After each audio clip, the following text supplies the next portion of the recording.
Next is representation of cell.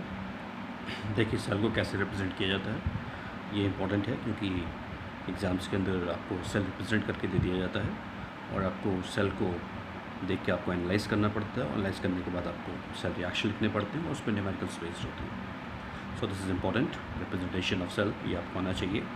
C how the cells are represented. Left electrode यानी कि left hand side में आपको दिख रहा है anode, and in right hand side we see that there is cathode. तो left and right, this is anodic half cell and this is cathodic half cell. This is negative electrode and this one is positive electrode. And see here in the left hand side, we know that here in the left hand side at anode oxidation takes place. So here the metal, it converts into metal ion, और इसमें metal ion का इसका concentration भी mention करते हैं हम लोग। जो भी कॉन्सेंट्रेशन मेंशन होगा यहाँ पे, for example Daniell cell there is 1 molar, so we can put here 1 molar. और यहाँ पे देखिए मेटल और मेटल आयंस के बीच में एक सिंगल आपको वर्टिकल लाइन दिख रहा है, and this represent the phase boundary. तो यहाँ पे दो फेजेस यहाँ पे डिफ्रेंशिएट हो रहे हैं। तो ये फेज बाउंड्री है, यानी कि यहाँ पे ये सॉलिड फॉर्म में है और ये आयनिक फॉर्म में, ये एक्वस फॉर्म में है। So this is phase boundary, and यहाँ पे दो वर्टिकल लाइंस आपको दिख रहे हैं, and this represent the salt bridge. So left hand side में आपको क्या दिख रहा है, ये the metal it converts into metal ion after losing electrons, it means that it undergoes oxidation. And in right hand side reduction takes place at cathode. ये the metal ion, जो solution के अंदर मेटल आयन है, जैसे आपने cupric ion को देखा था, it gains electrons, it means that it undergoes reduction and converts into metal, that is the metal solid. जैसे आपने देखा था cupric ion converts into copper solid. So यहाँ पे राइट हैंड साइड में हम लोग कैसे रिप्रेजेंट करेंगे सेल को, copper ion and then that is the ion and the metal, and ये the metal and the ion. तो यहाँ पे देखिए इस लेफ्ट हैंड साइड में ऑक्सीडेशन होगा और ये नेगेटिव पोल है, और यहाँ पर राइट हैंड साइड में रिडक्शन होगा and this is the positive pole. देखिए जैसे आपने टेनियल सेल में देखा था, इसमें देखिए यहाँ पे कैसे हम लोग रिप्रेजेंट करेंगे। दिस इज़ रॉड, तो zinc solid, metal and the metal ion. तो हम लोग ऐसे मूव करेंगे, metal to metal ion to salt bridge, and salt bridge to again ion, metal ion and metal ion to solid, copper solid, metal. So see here, see the representation once again. ये metal to metal ion, then salt bridge, and salt bridge to again metal ion to metal. So this is the representation of Daniell cell. ये representation आपको आना चाहिए। तो देखिए Daniell cell के लिए कैसे रिप्रेजेंटेशन किया गया है। ये लेफ्ट हैंड साइड में दिख रहा है क्या, zinc phase boundary, zinc ion means zinc here undergoes oxidation. Here the concentration is mentioned here, 1 molar. This is salt bridge, double vertical line. And in the right hand side we see that here the reduction takes place, will be at the copper undergoes reduction. So cupric ion, its concentration is 1 molar, and this one is phase boundary, it converts into copper solid. So this is the representation of Daniell cell. See one more example for the copper silver nitrate cell. Here the copper undergoes oxidation, means here the copper converts into cupric ion, and here the concentration is 1 molar. Double vertical line means in the salt bridge, and here in the right hand side means the cathodic cell, there is silver, it undergoes reduction and converts into silver solid. So silver ion, there is 1 molar to silver. So see that this is the representation, metal ion, and in the right hand side ion, metal. तो learn करना बहुत आसान है। देखिए left hand side में आपको कैसे करना है, मेटल आयन, और राइट हैंड साइड में क्या करना है, metal ion and then metal. So this is representation. लेकिन एक चीज़ खास बात है, यहाँ पे ध्यान रखिएगा, इनके मोल्स आप यहाँ पे मेंशन नहीं करते हैं, ठीक है। मोल्स रिप्रेजेंटेशन में मेंशन नहीं करेंगे इनके। एक इसको लर्न करने का अच्छा तरीका क्या है, loan L means left, O means oxidation, A anode and N is negative electrode. तो अगर आपको ये याद है कि लेफ्ट हैंड साइड में क्या होगा, ऑक्सीडेशन होगा, किस पे होगा, एनोड पे होगा, और कैसा वो इलेक्ट्रोड होगा, नेगेटिव इलेक्ट्रोड होगा। तो अगर आपको लेफ्ट हैंड साइड का याद है तो राइट हैंड साइड ऑब्वियसली आप समझ जाएंगे। So this is the representation of cell. अब सेल रिप्रेजेंटेशन के बाद हम लोग सेल रिएक्शन लिखेंगे, क्योंकि सेल रिएक्शन लिखना बहुत इंपॉर्टेंट है, क्योंकि इसी पर न्यूमेरिकल्स बेस्ड हो। So see the reaction at anode, we know that anode oxidation takes place. So here the metal it converts into metal ion. देखिए जैसे यहाँ पे जिंक आयन में कन्वर्ट हो रहा था after losing 2 electrons, and at cathode reduction takes place. Here the metal ion after gaining electrons it converts into metal. See example, for example in Daniell cell, cupric ion after gaining 2 electrons convert into copper. So overall cell reaction is C1 M1 solid plus M2 N plus this one, and this is M1 N plus this is M2. See here Zn say Zn plus Cu2 plus Zn2 plus Cu. Two electrons cancel out. So this is the overall cell reaction.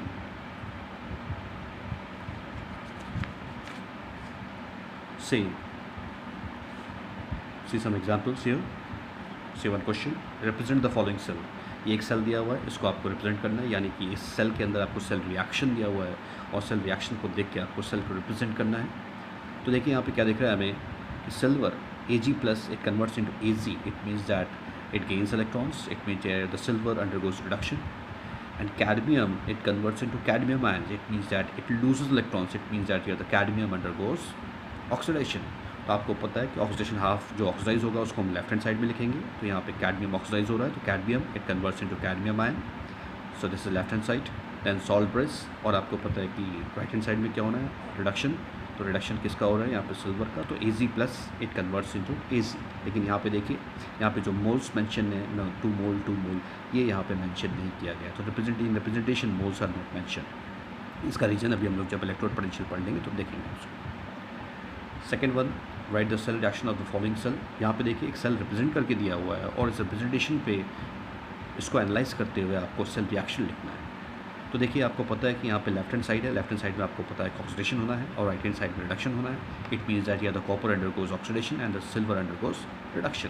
तो देखिए क्या हो रहा है यहाँ पे, at anode पे क्या हो रहा है, copper it converts into cupric ion after losing 2 electrons. And at cathode या the reduction of silver takes place, means या the silver it converts into silver solid. तो silver ion converts into silver. So after gaining 2 electrons. तो यहाँ पे इलेक्ट्रॉनों को देखिए balance करने के लिए, क्योंकि इसने 2 इलेक्ट्रॉन लूज़ किया था और एक सिल्वर आयन सिर्फ एक ही इलेक्ट्रॉन गेन करता है. तो यहाँ पे इलेक्ट्रॉन्स को, चार्जेस को बैलेंस करने के लिए यहाँ पे 2 से मल्टीप्लाई करेंगे इस इक्वेशन को. सो ओवरऑल हम यहाँ पे क्या करेंगे, दोनों इक्वेशंस को ऐड करेंगे. Right, so at the left hand side and right hand side. यहाँ पे दिख रहा है कि copper plus 2Ag+ it gives Cu2+ plus 2Az and the 2 electrons are cancelled out. So this is the complete cell reaction.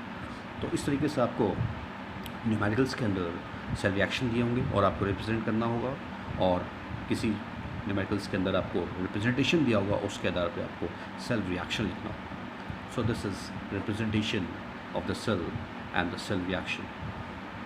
अब यहाँ पे एक छोटा सा एक टॉपिक दिख रहा है आपको, सॉल्ब्रेस. ये कभी कभी इसमें शॉर्ट नोट्स आपके एग्जाम में आ जाता है, देख लीजिए क्या है. It is a U-shaped glass tube which contains agar-agar paste with some inert electrolytes like ammonium nitrate, potassium nitrate, KCl और पोटेशियम आ गए. यहाँ पे देखिए जो इलेक्ट्रोलाइट्स हम लोग लेते हैं वो इनर्ट नेचर का लेते हैं. इनर्ट नेचर इसलिए लेते हैं ताकि वो रिएक्शन में पार्टिसिपेट न करे, वो सॉल्यूशंस के अंदर जाके आयंस के साथ रिएक्शन न करे. जैसे for example KCl is not use when electrode is silver. अगर आपने सिल्वर इलेक्ट्रोड लिया तो KCl अगर आपने इस्तेमाल किया तो यहाँ पे जो क्लोराइड आयन है it reacts with silver and the form और सॉलिड प्रेसिपिटेट सिल्वर क्लोराइड. इसलिए हम लोग यहाँ पे KCl को इस्तेमाल नहीं करते when we use silver as electrode. और दूसरी कंडीशन यहाँ पे क्या होनी चाहिए कि यहाँ पे जो मोबिलिटी ऑफ कटायन है, यानी कि इस इलेक्ट्रोलाइट्स की जो कटायंस है, जैसे यहाँ पे अमोनियम आयन एंड नाइट्रेट है, mobility of cation should be equal to the mobility of anion. यानी कि जो अलग अलग चैम्बर्स में मूव करके आयंस जाते हैं उनकी मोबिलिटी सेम होनी चाहिए. इसको अभी आगे डिस्कस करेंगे. Functions, it completes the circuit and allows the current flow. पहली बात क्या कर रहा है, ये सर्किट को कंप्लीट करता है जिसकी वजह से सेल के अंदर करंट फ्लो होता है. It maintains the electrical neutrality of the solution of the 2 half cell. ये इलेक्ट्रिकल न्यूट्रलिटी मेंटेन करता है.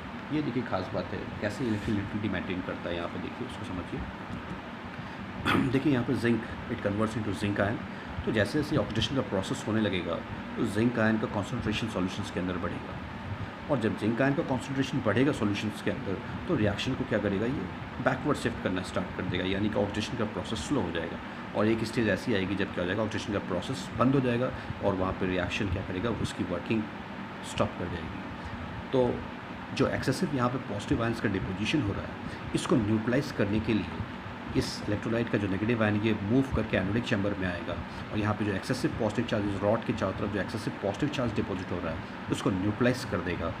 इस तरीके से क्या होगा, ये इलेक्ट्रिकल न्यूट्रलिटी मेंटेन कर रहा है so that the process of oxidation takes place properly. Similarly यहाँ पे देखिए, यहाँ पे क्योंकि क्यूप्रिक आयन ये इलेक्ट्रॉन्स गेन कर रहा है, गेन करके कॉपर में कन्वर्ट हो रहा है, यानी कि इस रॉड के चारों तरफ एक्सेसिव क्या हो रहा है, कन्वर्ट डिपॉजिट हो रहा है, क्या नेगेटिव आयंस डिपॉजिट हो रहा है. और इस नेगेटिव आयंस को न्यूट्रलाइज करने के लिए इस इलेक्ट्रोलाइट्स का जो पॉजिटिव आयन है कैटायन वो मूव करके आएगा और इस एक्सेसिव नेगेटिव आयन्स को न्यूट्रलाइज कर देगा, और इस तरीके से यहाँ पे इलेक्ट्रिकल न्यूट्रलिटी मेंटेन हुई है। क्योंकि अगर यहाँ पे एक्सेसिव नेगेटिव आयन्स होता तो फर्दर क्यूप्रिक आयन का कन्वर्जन रुक जाता, यानी रिडक्शन का प्रोसेस रुक जाता और ये इसकी वर्किंग स्टॉप कर जाती। So here the salt bridge means that here the electrolytes they maintains electrical neutrality in the cell, and so that it helps in the proper functioning of the cell. Third function is it also prevents the liquid junction potential that arises between two solutions.